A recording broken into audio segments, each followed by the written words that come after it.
Well, hello everyone and welcome to our Higher Education Community Forum. My name is Eric Felix. I'm an assistant professor at San Diego State, and I am so happy to welcome all of you to our panel today on supporting post-secondary students with experiences in foster care. We have a dynamic group of individuals that will share their own experiences, insight, research with you today in the next 90 minutes. As you log on and get situated, I'm seeing 100 already logging in of the about 300 that have registered. So this is definitely an in-demand panel. I want to remind y'all that the Higher Education Community Forum was created during the COVID-19 pandemic that we are still experiencing to provide instructors, educators with real-time content to support the variety of students that they are working with and to learn more about a variety of topics.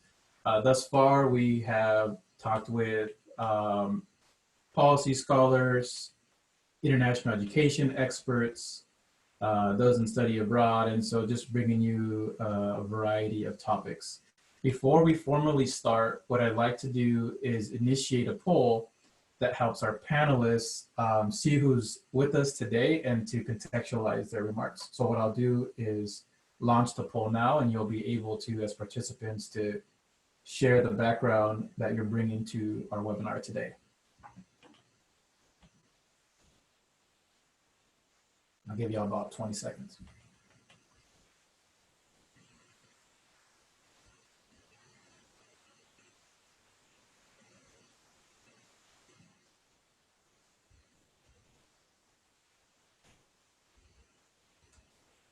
All right, we got 99, 100 voters out of 142 still coming in. We got a couple more responses to come through.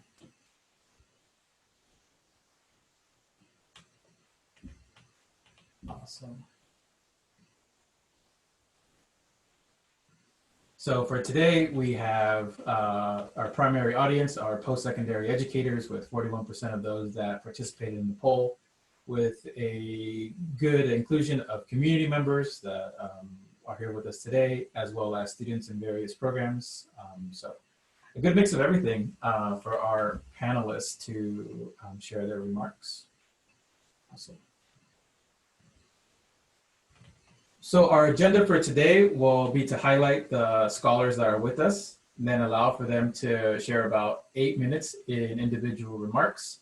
Then we'll have a panel discussion with some questions that we've pre-discussed, and also allow for Q&A from the audience. You can ask Q&A at any time.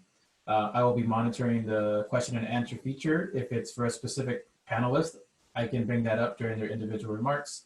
If it's one that's more general or broad for the entire panel, then we can do that during the Q&A section.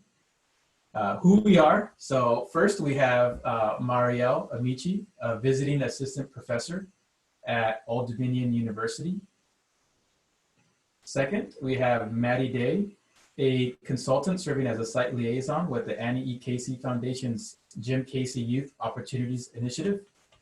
Leyda Garcia Greenewalt, social worker and foster youth advocate, as well as Jacob Gross, associate professor at the University of Louisville, and myself serving as moderator again, Eric Felix. Our speaking order will be Mauriell, then Maddy, then Leyda, and Jacob. After our individual remarks, we'll go into the discussion. So with that, Mauriell, you have the floor.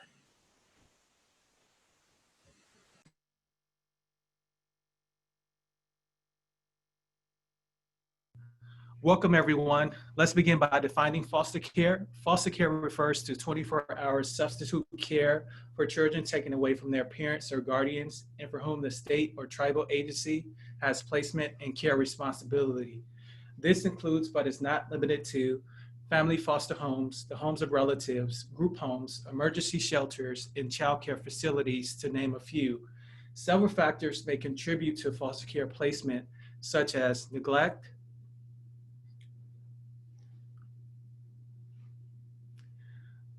the inability, drug abuse, the inability of a caretaker to cope with personal challenges, physical abuse, and housing insecurity. To be clear, this is not an exhaustive list, but these are among the five leading factors associated with foster care entry.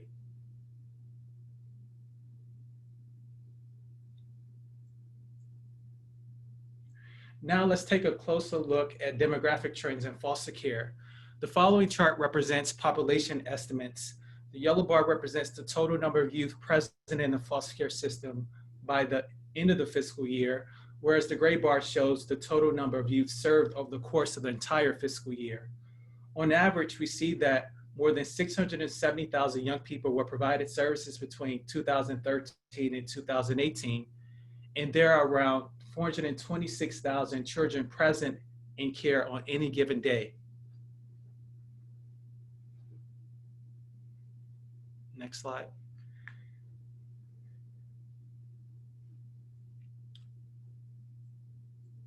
As it relates to children in foster care, national statistics show that male and female children enter the child welfare system at a proportionate rate. The median age at foster care entry is 7.6, or is the median age of children in care, I should say, is 7.6, and the median age at entry is 6. Typically, these young people spend at least 13 months in foster care before finding a permanent foster home placement, returning to their biological parents, or aging out of foster care.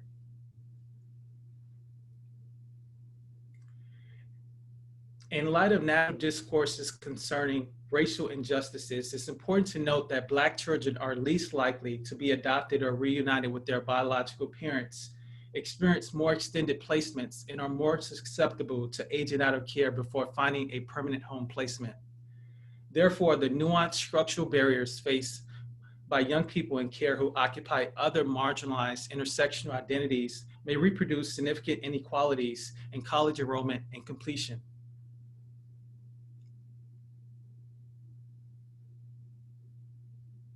Next.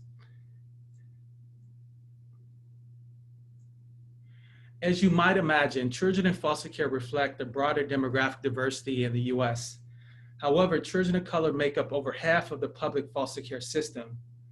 A deeper look at racial demographics reveals that disproportionality exists in foster care. For instance, Black children are represented in foster care 1.6 times their rate in the general population. Similarly, Native American youth are represented 2.4 times their rate in the general population.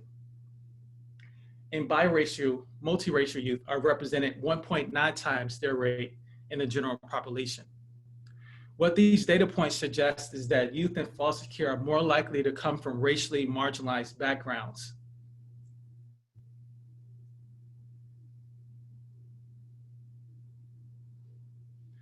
Despite a decline in the proportion of Black youth in foster care nationally, a number of states saw big spikes in the foster care population. Placements among Black youth surged by nearly 200% in New Hampshire, Minnesota, Georgia, Indiana, and Arizona saw growth between 44% and 79%.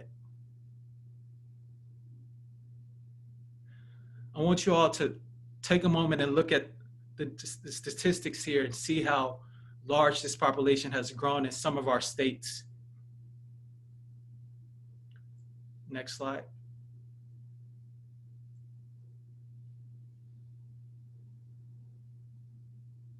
Similarly, states with large Native populations recorded a dramatic influx of placements among Native youth.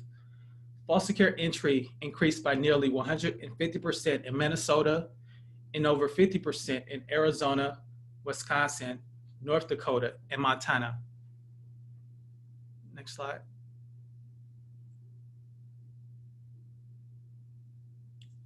Cutting-edge research in the field of neuroscience calls into question the long-held belief that adolescence ends at 18.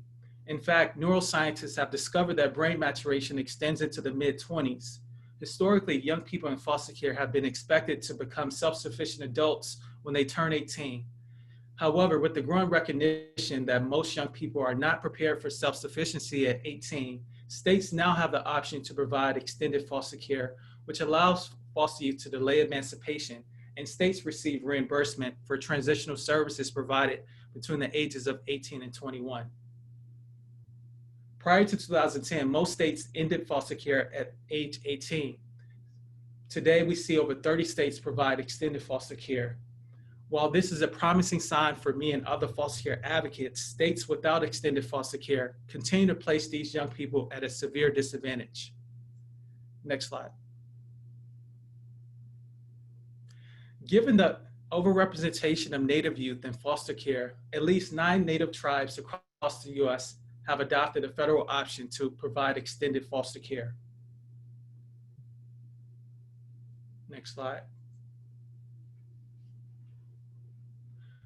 I would like to conclude my remarks with 6 recommendations for federal policy.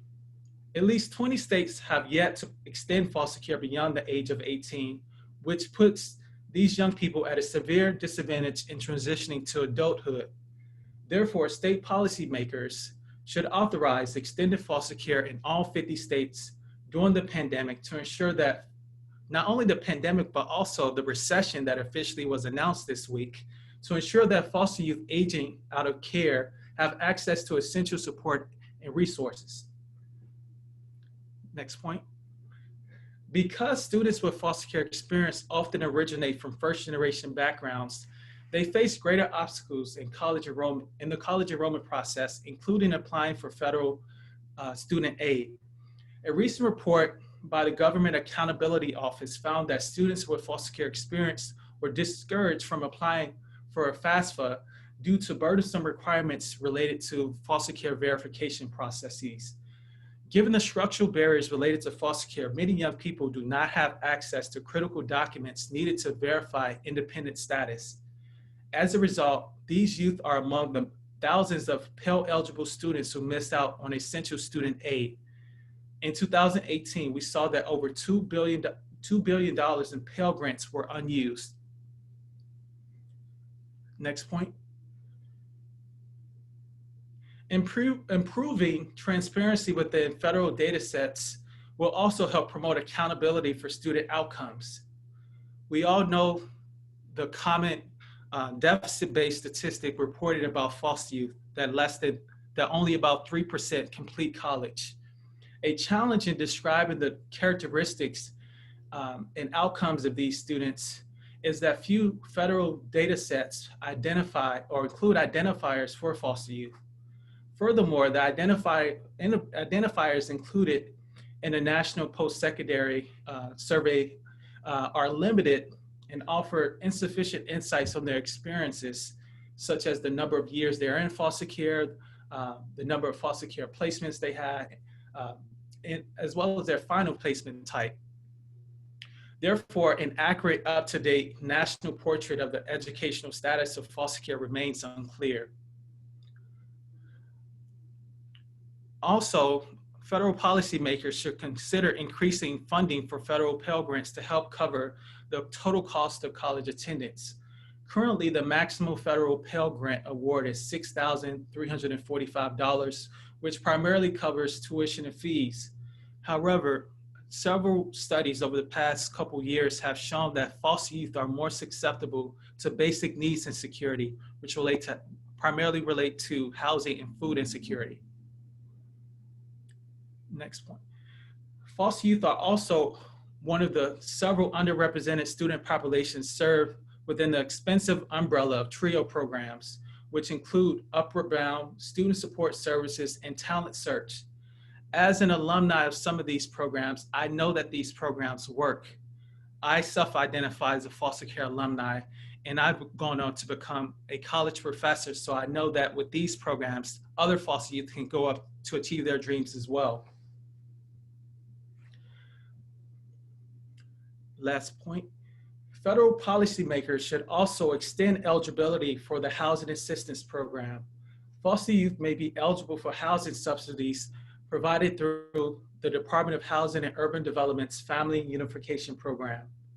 Young people in extended foster care are still expected to spend up to 30% of their income on housing, and the government covers the remaining costs. However, eligibility for the program is restricted to young people who are at least 18 but no more than 24 years old.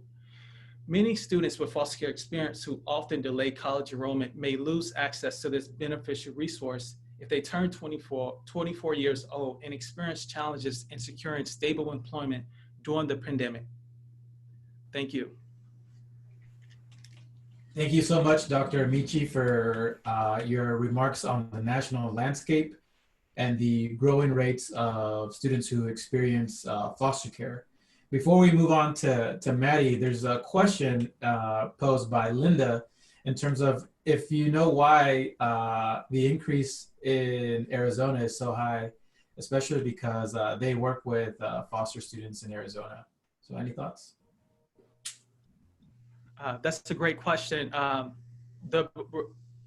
One of the factors that has been often associated with the recent spikes in foster care placements has been associated with the national opioid addiction crisis, but there's no clear evidence if that's the root of the issue. But that's been one of the speculations that child welfare and other foster care advocates have claimed to be the source of that influx that we've seen in recent years. Great, thank you. And now Maddy Day will provide remarks that really kind of get us to understand the lived experiences of students, especially today, as well as ways that we can take action and advocate in a variety of facets. So Maddy, it's all you. Hi, everyone. Thank you so much. It's a pleasure to be with you. And Mauriell, thank you for teeing us up with so many good points and just a base of knowledge. So I want to start with the question that I think is really my purpose of doing this work, which is how are the young people? And this word cloud that you see in front of you is actually a word cloud taken from responses in preparation for the March 19th town hall that was presented by Think of Us and the Children's Bureau. And this was one of the first sort of direct responses to the needs of young people with experience in foster care around the COVID-19 crisis. And what you see lifted up there is probably not a surprise to most of us who work closely with young people, but it really speaks to the urgent needs of the basic needs of our young people. Very quickly, I'll say that the top 10 list that they found from roughly, I believe it was just over 200 young people who responded to the survey were food, housing and shelter, healthcare, technology access, financial assistance, employment and loss of income, transportation, education issues, which included moving out, access to online education and resources, and concerns about graduation, housing supplies, and parenting and childcare. And I think it's really important that as we speak about our students with experience in foster care and ground ourselves in the presentation today, that we're really cognizant of the layers upon layers that COVID-19 has created, and that I am also seeing created around just the current unrest and just racial violence, quite honestly, in our communities that we've seen in the last few weeks. I think it's a really critical time that we remind our students that they are resilient, that they have become expert problem solvers, and that they have overcome challenges as great and maybe even greater than the ones that they are now facing. And truly, I think it's a time that we continue to normalize the need for asking for help. And this may be the first time that our students may realize that they have something in common with their peers in this regard, that there are many unknowns, and that asking for help around unknowns can be challenging. And my hope is that for our young people, who I really believe are our most vulnerable young people in our education system, that we are able to walk alongside them and help them find community that's so critical. So that really brings us to the next question, which is, what are we learning? I have the great fortune of working directly with colleagues who lead campus support programs, who are foster scholars, who are leading statewide foster care and higher education initiatives. And I learn an incredible amount from them every day, and have seen them jump into action at a time that I think for many of us, we're still reeling in crisis, and they have been able to jump into action around direct supports and really shifting what's possible to support young people. So I have 5 points here. I'm going to go over these fairly quickly, and I'm happy to make my slides and my comments available to anyone who's interested afterward. And of course, always happy to continue a dialogue in other formats as well. So the first point is connection is critical, and this is nothing new. I think for those of us that, like I said, work closely with young people, we know how important connection is. My concern right now is really around checking in on the mental health of our young people. I would say the mental and emotional well-being of our young people, particularly our Black and Brown students in this time where you know, we are actually seeing the inequity live and in real time, and we have been through COVID. And that it's really important that we connect our young people with those online resources, mental health supports that are available. And I would encourage you all to use what I would call a light touch, high frequency approach. That means that the age of a student sitting in your office for an hour or on a call for an hour, not that I think any of us did that, is long gone. And so we need to think about how can we text, send a Facebook message, check in, you know, send a DM on Instagram, just saying, how are you doing? What can I help you with? Do you have any questions about that resource? I think particularly around some of the system navigation that we're asking young people to do. You know, for many young people, this is the first time that they're navigating unemployment, completing their taxes to ensure that they have their stimulus check. All of those are really critical. The next point is virtual is not equitable.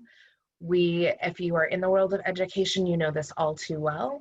The access to technology was one of the pieces that quickly rose to the surface when I was talking with my colleagues, and that we realized that for our students with experience in foster care, there's such a heavy reliance on the technology that they're able to access through the brick and mortar campus.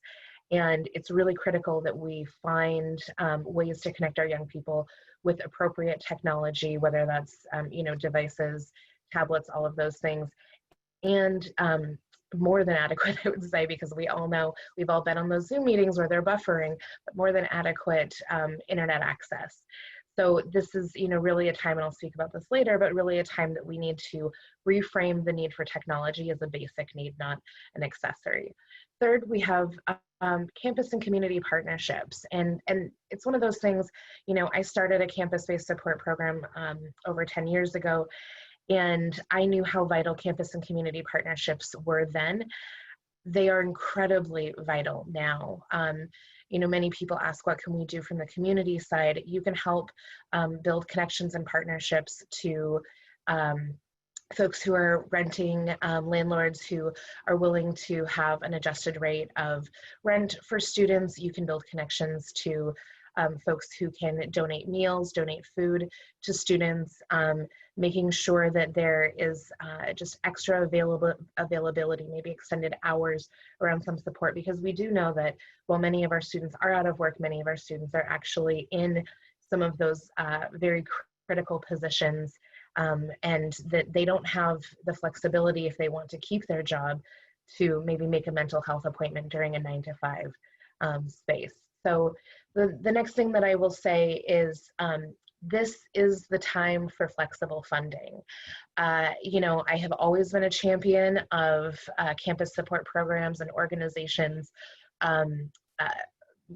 leveraging funding and really working to seek unrestricted funding. This is the time where our students need that flexible and unrestricted funding the most.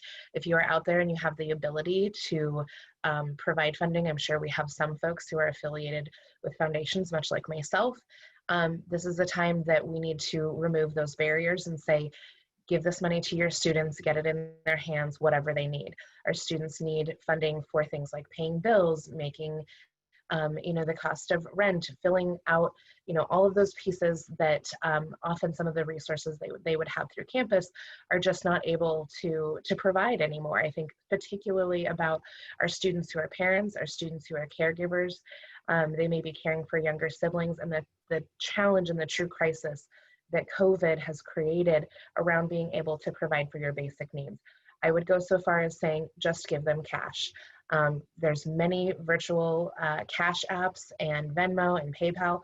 Get the cash in their hands, trust that our students know how to use it the way that they know how to use it.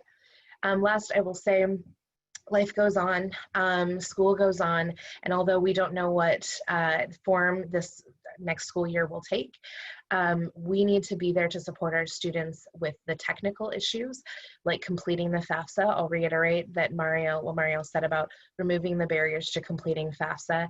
If there is ever a time to to eliminate the need for verification of foster care status, this would be it. I know that many states have done that in different ways, but let's all find ways to make that something that is not on the student to actually verify, but the system to verify. I will just also say helping students fill out their taxes. It's so critical this year, like it is every year, but even more so with stimulus support.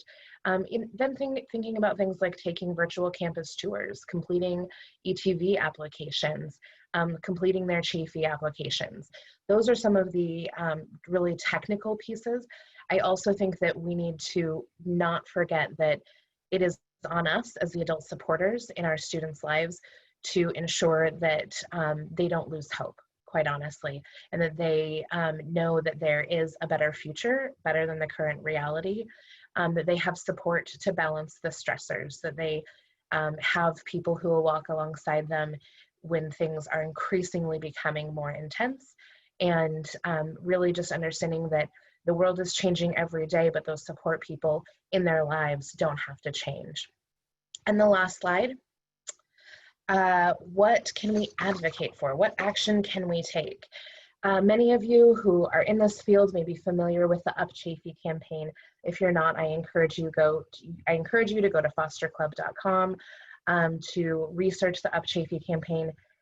One of the things that you may not know is that the CHAFE federal funding has remained at, well, up until this last year, it's remained at $150 or $140 million since its inception in 1999. So for 20 years, that was all that older young people with experience in foster care were able to get. It did increase this year to 143 million, but I can tell you that 3 million does not go that far in a time like this. We would like to see that CHAFE increased to 500 million. And it's important to note that a significant portion of this would go directly toward education training vouchers, which are funds that support education for our older youth with experience in foster care.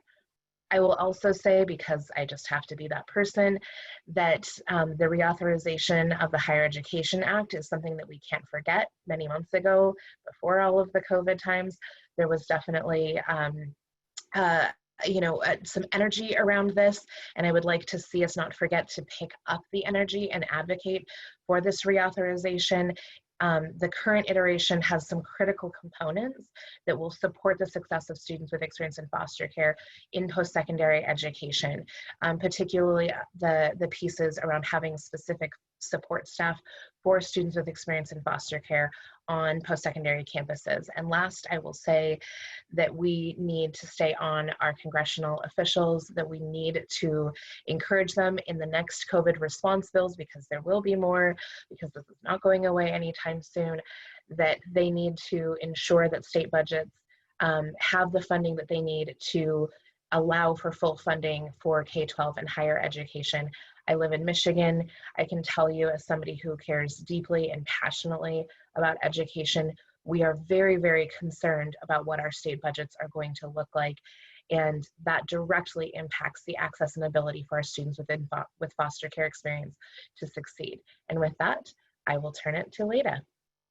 Thank you so much, Maddy. Before we turn, there's been some great questions being asked, and I think it's a little bit more state specific, but do you have any advice for individuals that want to advocate for better legislation? I know some of the questions come from Ohio or Texas or Kansas, but I think your remarks are really, asking us, like, how do we prompt, how do we demand from our legislatures to extend or expand services? Yeah, absolutely. So I will say, one, please feel free to reach out to me if you want to talk about this further. It takes a sort of different strategy depending on what your state looks like. I will also highlight a partner that I access often, the Juvenile Law Center. While they are based in Philadelphia, they do advocacy across the country, particularly around issues related to older youth with experience in foster care. There are also some great organizations. I think of Texas, there's Education Reach for Texans, that is a collaborative of higher education institutions that have a great legislative advocacy arm, so I would definitely get connected with them. I'm, again, like I said, I'm happy to speak to some state-specific things, but would encourage you all to look at jlc.org.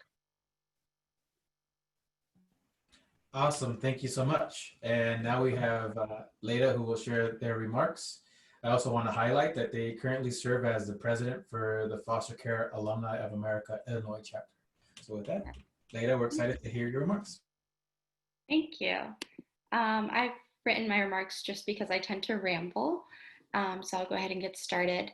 While the COVID-19 pandemic affected each individual and family differently, the foster community came together and identified a sense of comfort. Being raised by a system and having every aspect of your life dictated by a service provider means living each day in uncertainty. Many youth are already facing homelessness, wondering whose couch they're going to sleep on next. Many youth are already battling food insecurity, eating as much as they can, as fast as they can, because they don't know where their next meal is coming from. When the university dorms closed, it was a familiar feeling in the foster community of being unwelcomed in a placement. When the universities announced that their students were to be packed up and gone by a certain date, former foster youth had flashbacks to their placements giving their 2 weeks' notice. The happenings of the world and the feelings attached to them were nothing new for foster youth who have been forced to rely on others their whole life. We may not know how this pandemic will affect us 10 years from now. We don't even know how long it'll last. But we do know that youth with lived experience and care are some of the most resilient and vulnerable people in our community. As a former foster youth myself, I'm happy and humbled to be here and have this conversation with you all today. On May 14th, Doshay DJ Joy passed away after battling COVID-19. He was only 28 years old. DJ was a well-known advocate in the foster care community. A former youth in care himself, he was always looking for ways to get involved to better the system. Congresswoman Gwen Moore described him as a light. She said he was assertive and confident and focused, and he was just that poster child of a good outcome for a foster youth. Not long after his passing, Congresswoman Moore and U.S. Representative Karen Bass introduced the Doshay Joy Immediate Coverage for Former Foster Youth Act. This legislation aims to expand access to health care for former foster youth. Currently, individual states are only required to provide Medicaid coverage to former foster youth who continue living in the same state where they aged out of the system. Many states have already expanded Medicaid coverage to former foster youth until the age of 21, but this isn't sufficient, especially when there are states that still terminate the child welfare cases upon the youth's 18th birthday. Could you imagine that? You turn 18, and as a birthday present, your parents leave your belongings on the curb in trash bags. Youth in the care of their natural parents are allowed to be on their parents' health care plans until they're 26. So why should the policy be any different for former foster youth who are not able to rely on their natural parents by no fault of their own?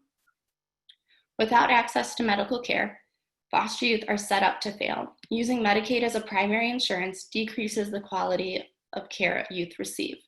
Furthermore, it limits where an individual can receive services. Many youth are forced out of their cities and sometimes even counties to get to a medical provider that accepts Medicaid. Foster youth are approximately twice as likely to have learning, asthma, or speech problems, and 3 times as likely to have ADD or ADHD and hearing or vision problems. Youth in care are also 7 times as likely to experience depression, 5 times as likely to have anxiety, and 6 times as likely to have behavioral problems. Studies have shown time and time again that foster care alumni have disproportionately high rates of poor mental health outcomes compared to the general population. Prevalence of mental health needs with children in foster care is estimated as high as 80%, and prevalence of psychiatric disorders among older youth in care is estimated to be between 25 and 37%. Foster youth need help. They need support. Just as you can't strip a foster youth of being a son or daughter, friend, or student, you cannot isolate these transitional services like healthcare, education, and housing. Another study reports that housing circumstances have direct and indirect impacts on access to healthcare, and emerging adults experience repercussions of institutional life, including the suspicion of authority and mistrust of medical providers. So you may be asking yourself, how can I help? I would like to encourage you and challenge you to reach out to your members of Congress and urge them to support DJ's bill, the Dossier Joy Immediate Coverage for Former Foster Youth Act. If you're a service provider, make sure that you're doing your part to prepare the youth you work with to be a successful adult. We shouldn't have to rely on our friends for therapy or YouTube videos for how to build a resume or do your FAFSA. If you're an educator, treat each youth as if they're a former foster youth in the midst of a pandemic. Allow them the grace to walk in a few minutes late or negotiate a due date. You never know what battles your students may be facing silently. Students will be returning to campus with an increased sense of uncertainty and fear. How will the universities respond to a possible second wave of the virus? How will professors accommodate their students who may still lack the technology needed to complete classes online? Will students once again be displaced from their dorms? Campus services are often the only resources to former youth in care. Closing dining halls means students losing their only guaranteed meals. Closing medical clinics means forcing students to pay out of pocket to seek medical attention outside of the university. We must make sure that we are implementing policies with our students in mind who come from disadvantaged backgrounds. Just because the child welfare system might have written some of us off doesn't mean the medical and education systems should too. Thanks. Awesome. Thank you so much for sharing your own experiences, as well as a bill that is in progress right now and needs our support to get passed.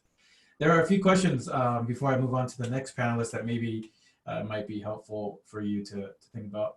One is any suggestions for how to get medical or mental health services when students have medical assistance for insurance, but it might be out of network or out of county or limited in terms of where they can get services? Speaking from personal experience, I've found most success actually working with the universities. And I'm not sure what background that the person asked the question comes from, but a lot of the universities do have the ability to network and kind of find some of those either out of network providers or even on campus providers that may be able to work with the students themselves. Yeah. And one more question, just a support personnel, they mentioned CASA, should they be assisting and talking with their youth about acquiring driver's license, savings and retirement accounts, possibly life insurance, those types of things, you know, is that something that they should be doing or supporting? Yes, I'm a firm believer that you can never have those conversations too much. If, you know, worst case, the kid already knows and you move on.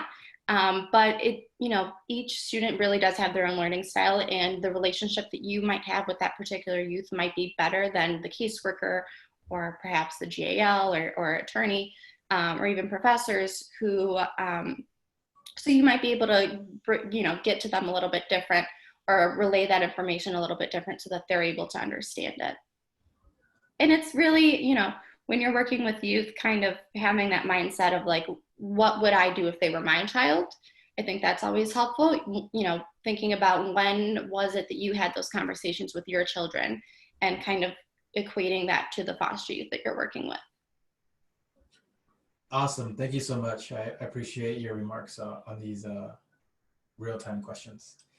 And with that, we'll transition to our fourth panelist. We have Dr. Jacob Gross, who will be talking a little bit more about foster youth and institutional budgets. Great, thank you. Good morning and good afternoon, depending on where you are in the country. So I wanted to, and I'm going to be brief here. I've been thinking about this a lot. It was personally and professionally the question of how we support youth formerly in foster care and post-secondary education. And I kind of have two lenses on this question. One of those lenses is not as an expert in foster care or the foster care systems or even foster care policies.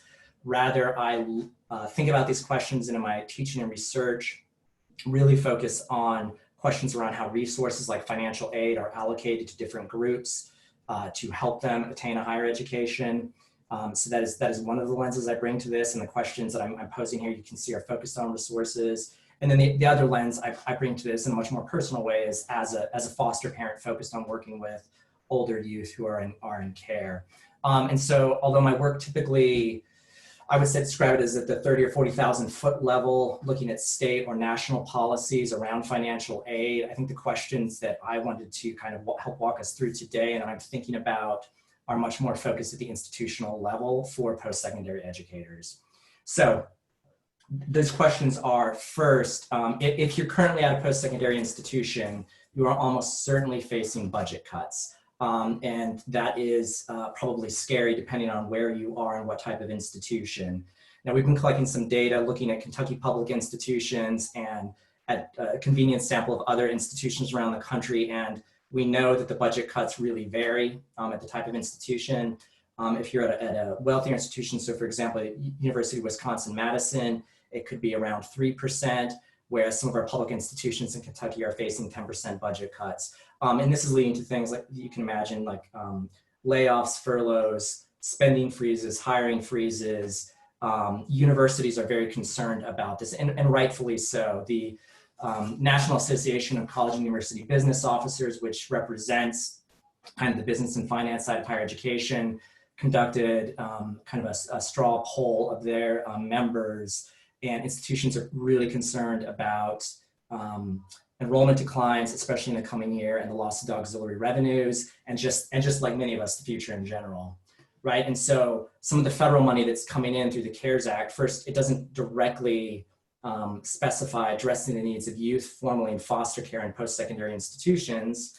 And institutions tend to be using that money to backfill losses for the current fiscal year, like housing losses for having to refund student their housing bill. So I think the concerns that we should be asking ourselves and thinking about are, what are the implications of those budget cuts and the coming recession, I guess the current recession, and the impacts of that on the efforts of our institutions to support youth that were formerly in foster care. So, others have more experience with programs specifically designed to work with youth formerly in foster care. You may, at your institution, have a program like that. For example, the CETA Scholars at Western Michigan University, or at my institution, or like my institution, you may be more likely to have a few people around the institution who have an interest in working with youth that were formerly in foster care. But my concern is that in the midst of these budget cuts, what's going to happen to the existing programs? And then let's say you're a student affairs officer and you're already wearing 3 different hats and your colleagues are being furloughed. What happens to your capacity at your institution to work with youth that are formerly in foster care? I think probably many of us agree on this call, on this webinar, that youth that were formerly in care did not receive enough support or attention in post-secondary education before the pandemic. And my fear is that that's going to get much worse it's much worse now from my perspective, but also I think it's going to get worse here after the pandemic. And the question is, what do we do about that at our institutions? The second question I've been asking, I've been wondering about, is to what extent pre-pandemic needs of youth that were formerly in care are going to be exacerbated.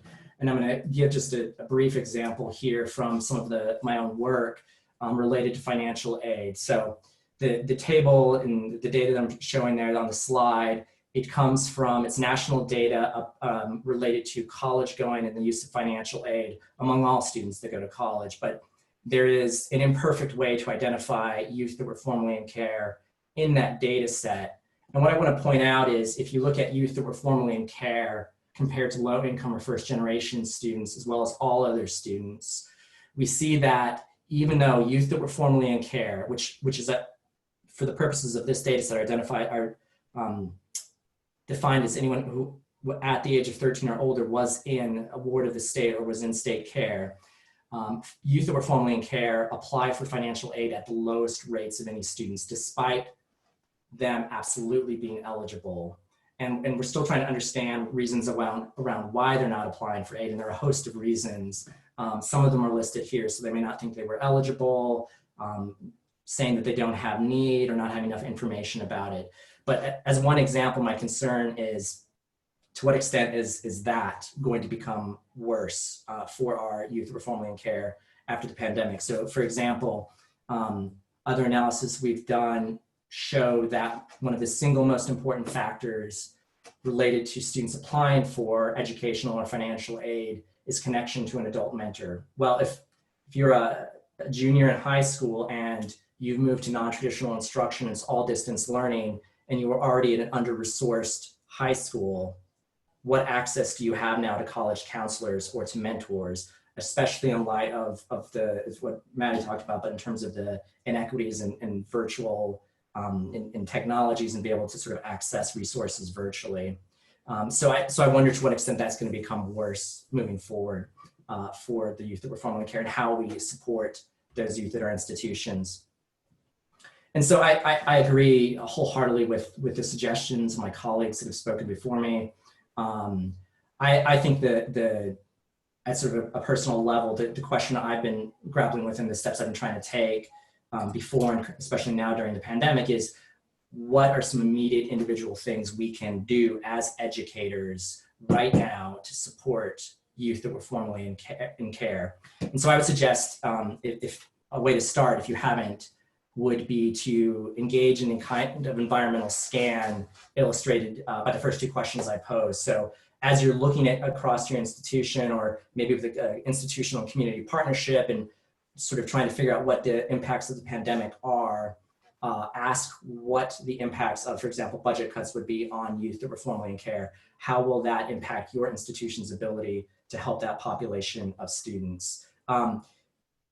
My experience has been that if you start asking those questions and you start seeking out people who are working with this population of students, they are very eager to help educate you and to receive your help, which brings me to my second point about what we can do immediately is, if you're not currently helping people at your institution that are in some capacity supporting youth that are formerly in foster care, I would say look for those opportunities. If you have a designated point of contact, reach out to that person. If you have a program at your institution designed to support youth that are formerly in care, go talk to people in that program, ask what they need. If you don't have any of that, but you have a college or a program of social work, go talk to faculty there. If you don't have any of that at your institution, there are residential facilities, there are private foster care agencies, there are public foster care agencies in your community that you can reach out to and simply ask, what can I do to help?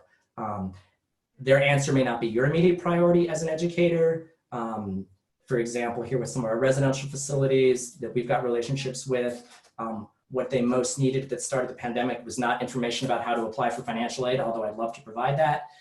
They needed tablets so that their youth could do their telehealth appointments and speak to counselors, and also to family members and loved ones that were not in the care facility.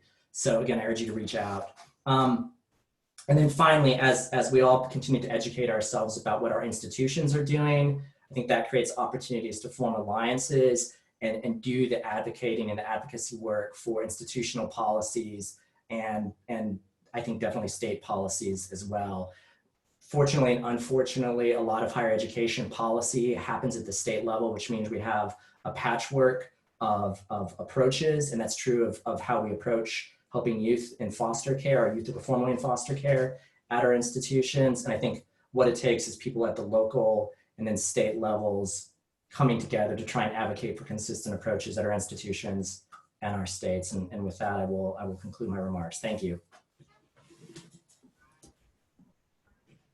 Thank you so much, Jacob, not only for your remarks, but for modeling the way that you can answer your questions in your own slide, and then for us to apply them in our own context, in our own roles and institutions. So I really do appreciate that.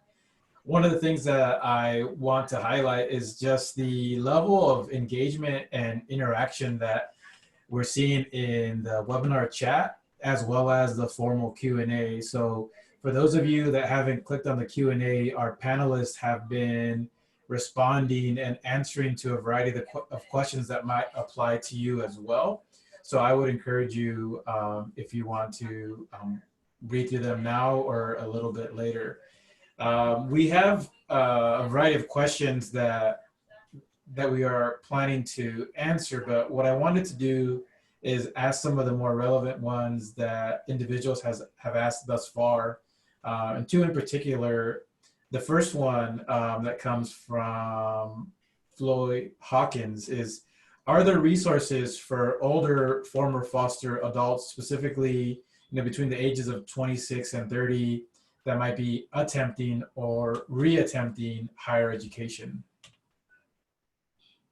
And this is open for anyone to respond to. So this is Maddy. I can chime in.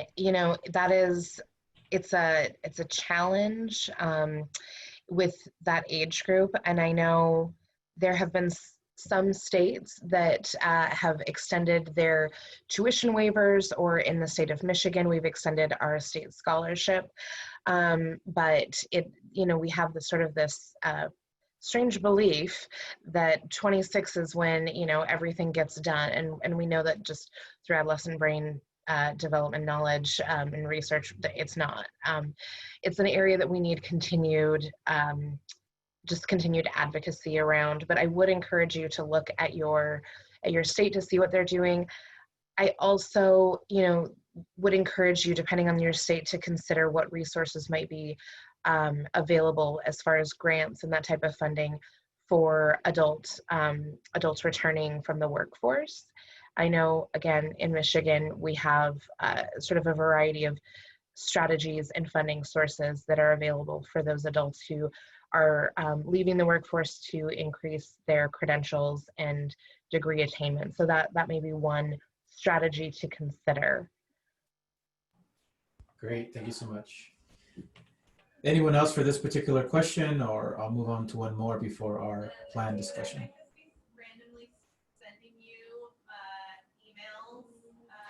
So I think the second question is about conversation that's been had thus far about giving our foster youth some support, some grace, and dealing with everything going on in 2020. It's relentless. And how we support their mental and emotional health, while also, at least this question asks, helping them to stay accountable with their school and work.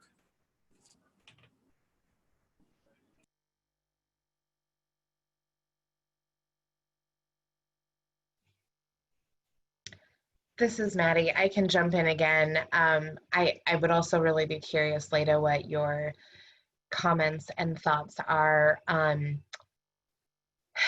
I struggle with this because I think that, like many young people right now, there's a lot to grapple with in the world, and I don't think that any of our young people, foster care experience or not, will have success in balancing these things if we don't acknowledge the heaviness and weight of what's happening right now. That said, I think part of it actually is helping young people, particularly our young people in foster care, name and describe their strengths, name and describe their dreams, and for them to really be able to see, what those dreams are and how they can help them move forward, and what steps they can take, even if they are smaller steps than they thought that they would be taking, what steps they can take to move forward. So that's just one thought that I have. I think we can never overemphasize the brilliance and strengths that we see in our young people. I would echo everything that you just said. And in addition, I think it's just really important to have these conversations with students, no matter what background you're coming from. As a student, when I did my undergrad, these were conversations. Granted, my undergrad is in social work, so it's a little bit more relevant. But coming into the classroom, these were conversations that we'd have, and just doing those mental health check-ins. And for the most part, foster youth are really one of the most resilient populations. So if they are striving to work or go to school or whatever it is that they are planning to do for themselves, they're going to get it done. This is just a particularly rough time for them, but the motivation is still there. They just require a little bit of extra help. I know one foster youth who had to take a step back from classes and just have an incomplete, because he felt, when the transition to online classes and on that platform, he was just not able, that wasn't his learning style. And, these are things going forward that you may not have a choice. If, online is the only way to have that class, then that's just the way it's going to be. But kind of just having those check-ins and saying, is there something we can do better, whether it's, smaller, having office hours or smaller discussion groups or things of that nature, some type of a buddy system so that youth can rely on each other. But at the end of the day, like I said, if they really are pursuing something, they want to be there and they're going to get it done. Awesome. Thank you. And I would also like to add some points to that question. I'm actually writing up a study that looked at the experiences of college-going foster youth who experience disabilities. And what I found in my work so far is that disproportionately these students had mental health-related disabilities, so post-traumatic stress disorder, severe anxiety, and issues with depression. And studying their experiences on a college campus, what I found is that they dealt with challenges in cultivating a sense of belonging due to real and perceived stigmas associated with their identities, their foster care identities, as well as their identities as individuals with disabilities. And one of the challenges that some of my participants talked about was trying to balance the need to be transparent about their identities while also avoiding situations where they felt their professors may have outed them in the classroom environment or may have stigmatized their identities based off whatever dominant stereotypes that are associated with what and who a foster youth looks like. And so one of the key steps in terms of supporting this population during this ongoing pandemic is bringing more awareness to college student practitioners that their students some of their students may come from foster care backgrounds, and what does that mean for this particular population, and how they can be more proactive in providing that support and encouragement that they need throughout the semester, as well as directing them to some of the mental health resources that exist on a college campus. And as it relates to that point, a lot of the youth that I interviewed, or young people, I should say, that I interviewed, they also struggle with getting access to those mental health resources, also related to burdensome requirements for paperwork to verify that they had a disability. And so I think it's really important that that practitioners, I should say, consider ways that they can better educate themselves on the experiences of this student population, as well as unpack some of the stereotypes that exist about this population. Great. Thank you all so much for that insight and for helping to provide additional knowledge and context to the questions that are being asked. I just, as we've gone into the first hour of this panel and about 30 minutes remaining, I just want to thank our audience for being continuously engaged. And I know I've seen in the chat as well as the Q&A, individuals from Texas, Illinois, Kansas, Arizona, Pennsylvania, Ohio, and other states. And so thank you so much for being here and for affirming our panelists so much. I've seen shout outs as well about how amazing y'all are. So I want to move into our first question, which is, there's a lot being considered about what fall might look like for higher education and for the students enrolled. And in particular, these contingency plans about being open as in person or potentially online. What can educators do to make decisions about opening or being online that center the experiences and the needs of students who have experienced foster care? And if Jacob's available, if you want to kick it off, yeah. I am. So that's a great question. And I think one that educators were all wrestling with in general, right? But also I think with this population of students, my thinking on this would be that much of what in the classroom we can do to support youth that were formerly in foster care we should be doing to support them, but it will also help all of our students. So for example, going back to the idea of flexibility, it can be called different things, but in your syllabus or in your outline for your workshops or whatever it is that you're leading or however you're educating students, have something explicit in there. I call it a life happens policy, where I detail, I know you have busy lives. I know things come up. If that happens, communicate with me in advance as much as possible. If you can't, let's be in touch after. Your life is more important than meeting a deadline in the class. And I think it's explicit. It's important to say that explicitly.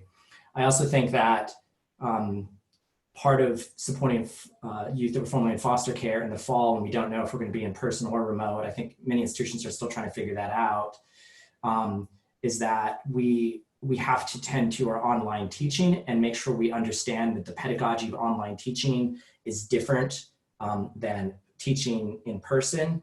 And I also think it means that we really, as institutions, have to tend to supporting our students through student services remotely, which, pandemic aside, we should be doing anyway as much as possible, in my opinion. So for example, my own institution, it's only been within the past few months, but it's been accelerated by the pandemic to enable especially adult students to file forms online.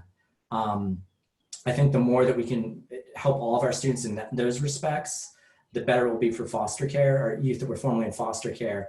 And then in addition, I think it's incumbent upon us to take steps to educate ourselves about what foster care is and what the specific needs of youth that were in care might be.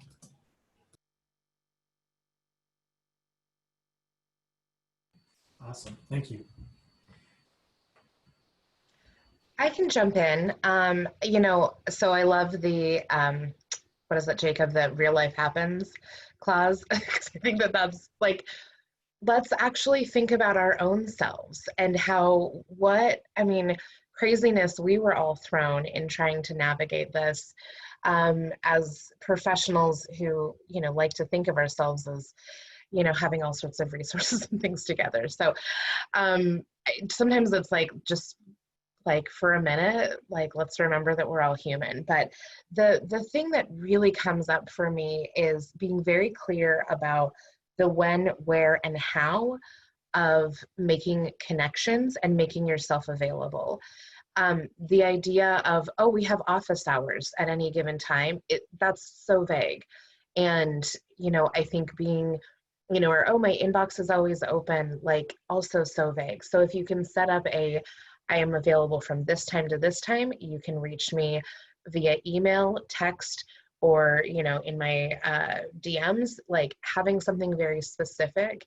And then I think as you are creating handoffs to other folks, whether they're within your college or university structure, or they're within the community, also asking them to be that concrete and explicit with their when, where, and how for young people, so that it doesn't become a situation of, well, I know you said I could call whenever to ask this question or support, but I didn't know when whenever was. Like, we're all kind of navigating a weird 24/7 work style where we could always be on, but we shouldn't be. And so let's just be really clear for our students when we are available, how we are available, and what we can be available for.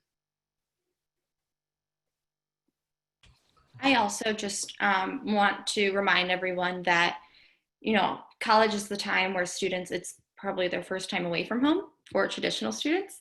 But for former foster youth also, and current foster youth who are going to universities, it still is having, being outside of that home environment and being on campus and staying in a dorm and having that experience.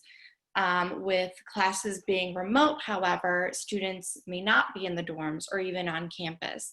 So they may be sharing technology with siblings or parents who are working from home, or maybe they don't even have the technology at their disposal to do those online classes or homework and things like that. So a lot of state initiatives have, this has been going on since March now, so a lot of state initiatives have already started to kind of fill those gaps. However, it's really not enough. And I always, when I speak to foster youth, encourage them for this reason. Like I said, you're getting away from home. I always encourage them to try to pursue a four-year university over a community college, because it is that time to kind of break away from all those things that keep you tied to the system, whatever that means to you, and really just focus on being a student. However, like I said, if classes are remote, that may not necessarily be happening. So kind of working with your students and getting to know them and seeing really individually in what ways you can help them to kind of, if that's possible, what resources are available to them, technology-wise or even just support-wise, and especially what Maddy was saying, kind of limiting when you are available to those students and recognizing that their availability may not necessarily be the same as yours. They still may be working full-time during this time. So kind of just being flexible in that. Great, thank you so much. I think one of the points that Maddy brought up is that as humans, a lot of what is going on with the pandemic is happening to us all, right? As well as the need for us to think about how June, July, August are crucial months to support our students. We can't necessarily make the assumption that they will arrive or show up on our campus in the fall. And so what are potentially some immediate actions that our participants or that other educators can take to make sure that there is this safety net during the summer months that support our students in being there in the fall, knowing that potentially there are different dynamics with their economic livelihood as well as their own personal priorities? Maybe Mauriell, you want to take this one first? Yes, thanks for that question. I've been thinking a lot about this particular question in my own work. I've recently wrote an op-ed piece that's coming out in a few weeks with the Education Trust that talks about what college leaders should be considering in terms of reopening campuses for the fall and developing a specific and the need to develop a specific contingency plan for this particular population. For me, I think it's important for these students to have opportunities to obtain all the essential support that they need in navigating that transition. I remember myself as an incoming freshman not too long ago at the University of Illinois at Urbana-Champaign. My first day on campus was for campus orientation. And given the crisis that we're dealing with now, a lot of students may not even have an opportunity to step foot on campus until move-in. So what does it mean to ensure that these students have all the resources that they need to navigate the move-in process? For me, I didn't have a car when I was 18. So how can we ensure that students aging out of foster care have access to the transportation that they need to get to the college campus that they've just decided to spend the next 4 years at? We can't just assume that all students have family privilege or family privilege or these assets and resources available to those who come from stable families. We have to make sure that we're thinking about all of the potential obstacles that may stand in the way from these students having a smooth and seamless transition to the higher education environment. Thank you.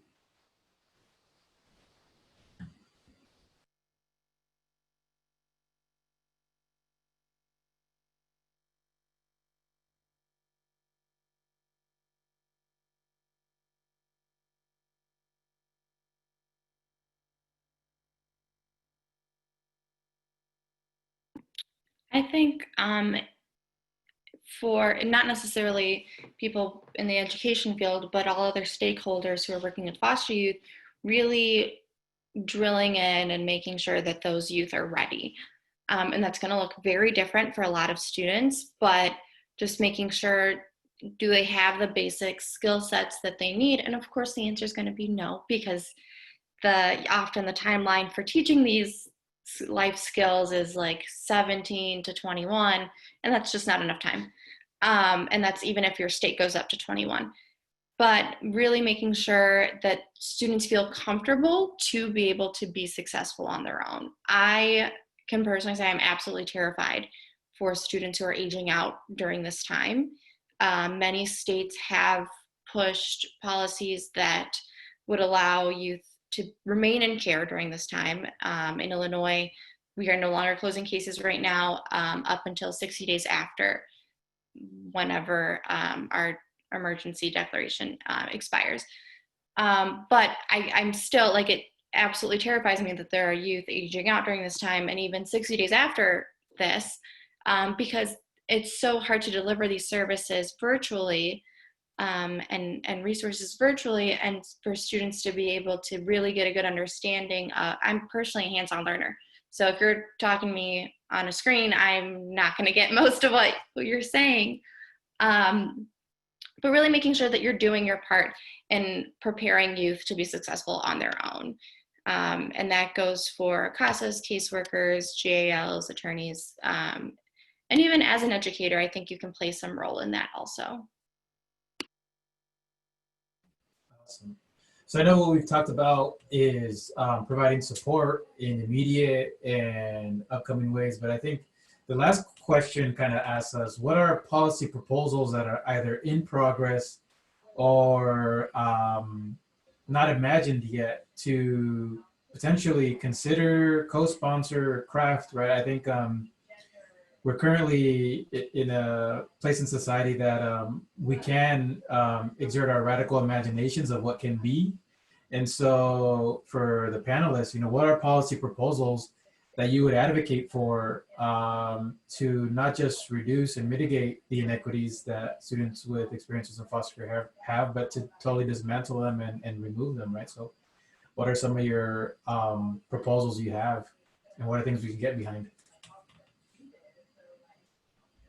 I want to circle back to DJ's bill, and really, it really is such an important piece of legislation that was proposed, allowing foster youth to remain on Medicaid until 26. I really cannot see any argument why this wouldn't be a great idea. Foster youth really do need that support, and having that safety net of being able to say, okay, I know that I'm covered medically until I'm 26. I can continue to have dental care. I continue to have mental health services. I think that will really, you know, if that were to be implemented, we would be able to see a decrease in those outcomes, like, you know, homelessness and substance use and perhaps even teen pregnancy that we often see so often with foster youth. I also am a huge advocate for having foster care to 21, and some states have even tried to push that a bit further, and I'm all for it, absolutely. I could not possibly imagine being 18 and your parents saying, all right, see you later, it's nice knowing you, good luck, and like handing you $200 or whatever it is that states are giving out. That's just not feasible, and it's not appropriate, and you would never do that with a non-foster youth. So why are we doing that to our foster youth who have already experienced so much trauma? Maddy touched on this a little bit earlier, but it's really, really important to get to know your policymakers. And it's so easy, you know, either on the state level, the national level, and maybe even a little bit closer to home on the county level, getting to know who your policymakers are and just remembering that they work for us. They are pushing, you know, they may have their own opinions on whatever it is, but really and truly their constituents are the ones saying, you know, if I want this passed, they're listening to me because that's their job. So regardless of what their own biases or opinions are on things, if their constituents are saying something else, they're going to go for that. So I always stress to people I work with to really get to know your policy members and legislative members. Awesome, thank you. So obviously I have lots of thoughts about this. I'm going to keep it super brief. I also can't start these thoughts out without saying that the child welfare system is racist.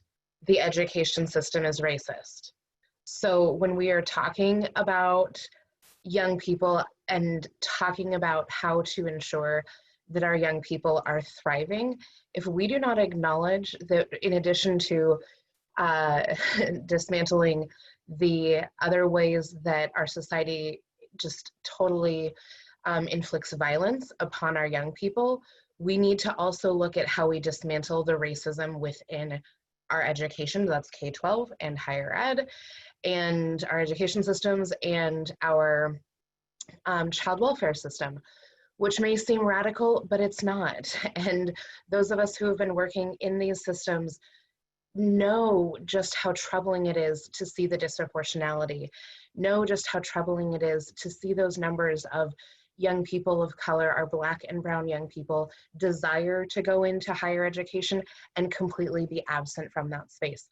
It's not okay. We need to start saying it's not okay, and we need to start talking very truthfully about how we actually track young people from a very young age when they are in foster care into systems that say, will you go into higher education or won't you, right? That planning actually starts as young as 13.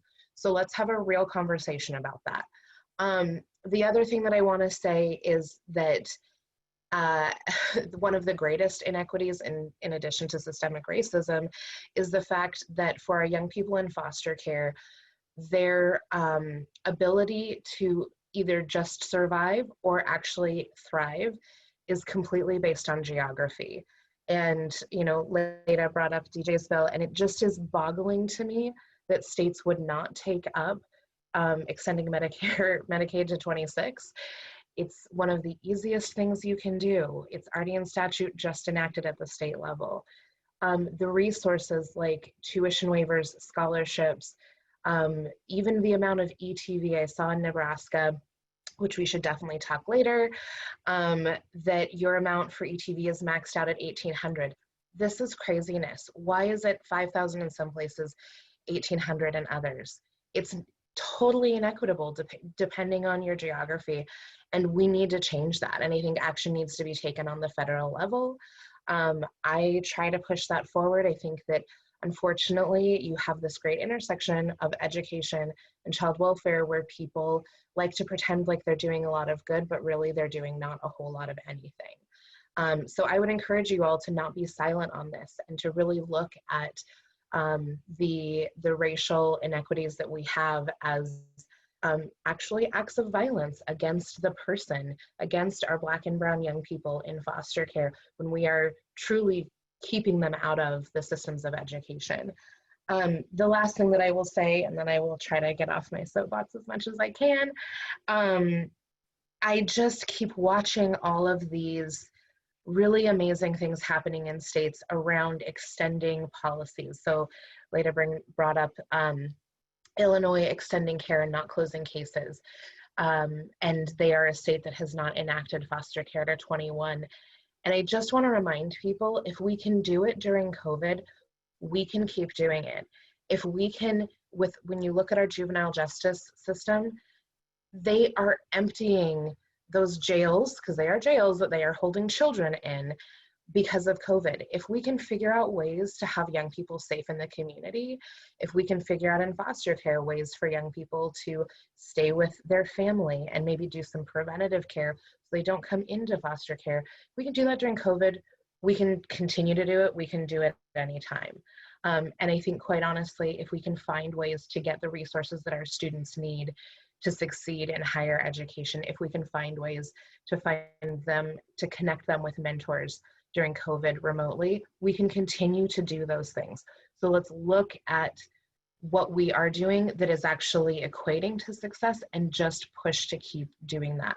Just because COVID ends whenever it's going to end doesn't mean that we have to stop doing that. So that's my soapbox. I just wanted to make one correction. Illinois does have foster care to 21, and we also do have a tuition waiver for foster youth unless you're 26. Oh, sorry. Thank you for that. Well, thank you for that, especially Maddy, and just letting us sit with some of the realities that students in foster care experience due to racism and due to the underfunding or the lack of action or willingness for policymakers to take up statutes that are there and could make such a difference. So thank you for that. We have only a few questions left. Y'all panelists have done a great job of answering them throughout our webinar, so I really appreciate that. This one is for anyone, but it seems like it relates more so to faculty or professors or instructors. But what are ways that we can better support students in feeling confident and communicating virtually with their professors, right? So many will be learning via distance.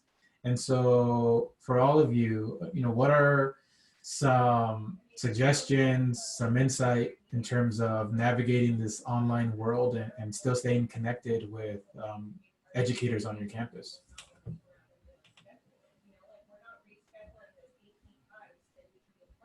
I think it's important as an educator to show your students that you're also human, which just seems really basic, but I found that a lot of my work with legislators, when I see that side, and that's a little bit different, but when I see that side of them where I'm just seeing them as a person and not someone with a title, it's so much easier to work with them. And I feel so much more comfortable coming to them, whether they're my legislator or not. And it's the same with the professors that I've had. When they have come to us and, shown that they're being flexible, showing that they are in fact human, that things are going on outside of their, work life. That's been super beneficial to me. And I have really great relationships with all of my professors because of that.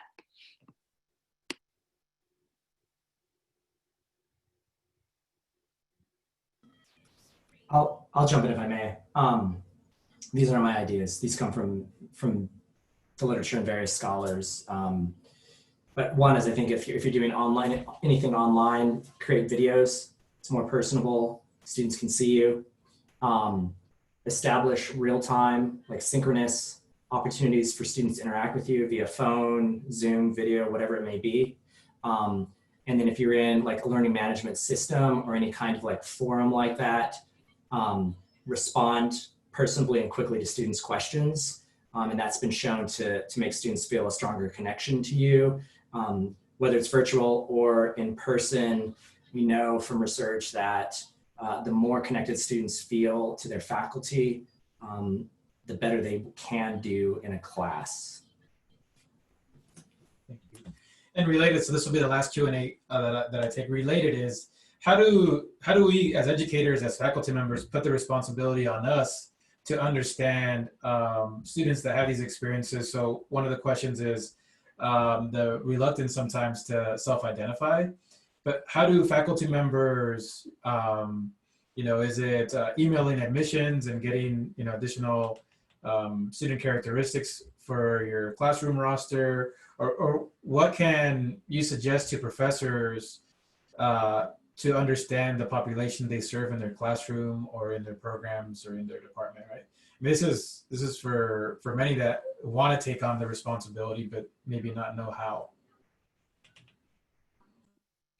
I personally find it a little bit invasive to reach out to student affairs or the financial aid office to get that information. I'm a firm believer that if the student wanted it known, they'll tell you. Many of my professors knew of my experience in foster care, and that's just because we had built that relationship. Like Mauriell had said earlier, I did have an experience where a professor kind of called me out in class and said, it was really ridiculous. And to this day, I'll never forget it. But she was like, oh, if Leyda said this to her foster parents, blah, blah, blah, blah. And I was like, I never outed myself to the class. I had told you that in confidence. But I think just kind of assuming that you have at least one in every class. And that's not going to be the case, but just having that in the back of your mind that, you may have a former foster youth or current foster youth in your class, and just being educated on the topic. Many of the books I read are written by former foster youth or dealing with child welfare in America. I'm reading one right now, Shattered Bonds by Dorothy Roberts, who this book is looking at the child welfare system in Chicago in the late 90s and early 2000s. And so just reading things like that and keeping that in mind and just keeping yourself educated without necessarily going out of your way to find out if you have someone in your class with those experiences. I would also add that there needs to be a change in the culture in higher education. Specifically, we must recognize this population as a part of our greater student body. And I think one of the ways to do that is by honoring this population nationally, we have a foster care awareness month every May, where I think college campuses can do better in acknowledging that this population exists on their campus and celebrating them. We can create a month-long celebration similar to how we do for other underrepresented groups in higher education that recognize this intersectional identity that these students have. So I think for me, I would like to see student affairs departments have celebrations, have events throughout the month of May to acknowledge and celebrate this population and bring more visibility to their experiences. Great. Thank you so much. And with that, we come to the last 5 minutes of our panel.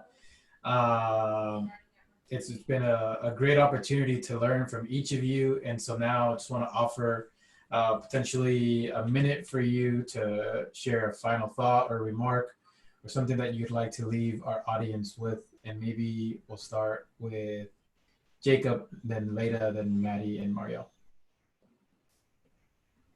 Great. Well, I've enjoyed this great deal, and I appreciate everyone being here and all the questions. And I'll just very briefly say that I think that going to the last question and just in general, I think the first step is if you're interested in supporting youth formerly in foster care or any of the students who inhabit intersectional multiple identities at your institution, I think the first thing to do is take a look at yourself and your assumptions, and then begin to educate yourself. Put in the work yourself, reading books, asking yourself questions about the different populations you want to work with and that you want to better understand. Don't put that on those populations as your first step. And then ask your institution questions about its practices. For example, I think one simple thing we can be doing at institutions is just disaggregating our data to see how our youth who are formerly in foster care are persisting and then graduating. Thank you. I think all of you being here today says a lot about your character and who you are, and really, you know, ask yourself why you even attended today. It really does, you know, you've shown that you care about this population and you're looking to do something about it, and that's huge. So really just continuing, and like Jacob was saying, continuing those conversations with yourself and continue to educate yourself about the populations that you're working with, and really why you're wanting to work with these populations specifically is just going to do you very well. I just want to thank you all for joining. This was an awesome conversation. I hope that each of you kind of got something a little bit different out of this, but just continuing to educate yourself and really being reflective on the work that you're doing and the work that your university or organization is doing. Yeah, I would echo so much gratitude. As somebody who has been working in this field since before it was like really a field for over 10 years, it's amazing to have this number of folks on this webinar. Quite honestly, there were days when I would do workshop sessions at national conferences and 6 people would show up. And so thank you all for being here. I would just turn toward the young people that I know that have been in my life and say, let them lead you in the efforts that you're establishing, whether on your campus or community. Create space to center their voices and really check your own ego at the door and work in partnership and share that power with those young people.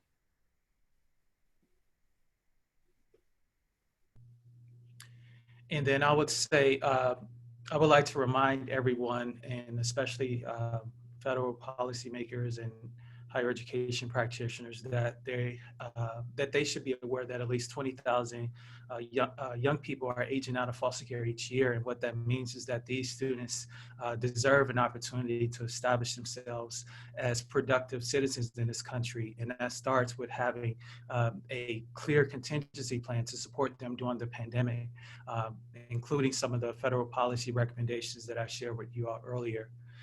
As someone who aged out of foster care in the state of, I understand some of the challenges that these youth would experience, but I don't know what it's going to be like to experience it during the middle of a global health crisis. So it's really important that these students have the support systems in place to ensure that they can have a productive young adulthood. Thank you all for attending. All right. Well, thank you so much. I know it's a little bit hard to hear all the applause, but I'm sure everyone that's on the webinar right now is definitely clapping and thanking you for your insight, for your time, and for your labor. Again, this is an open access and free panel. Each of you are here because you're willing to share your knowledge, your experience, and your own livelihood to advocate for students who have experience with foster care. And so I just want to thank you so much for that. I have here right now in terms of continuing the discussion, but based on the chat, we will be sharing the recording. Our panelists will share their contact information and we will have a slide deck. So if you registered, the link will be available on a follow-up email that we send tomorrow. If you are interested in any of the prior webinars that we've hosted, we have tackled a variety of issues, again, higher education affordability as it related to the stimulus CARES Act that was passed, internationalization in higher ed, conducting critical policy analysis and advocating for better policies for our students, supporting queer students and student success, and most recently last week, lessons learned from the Illinois budget impasse. So with that, just want to thank you so much for your time. Thank you for being with us. Thank you to our panelists again. Appreciate it and wish you a great rest of your day and to be able to put some of this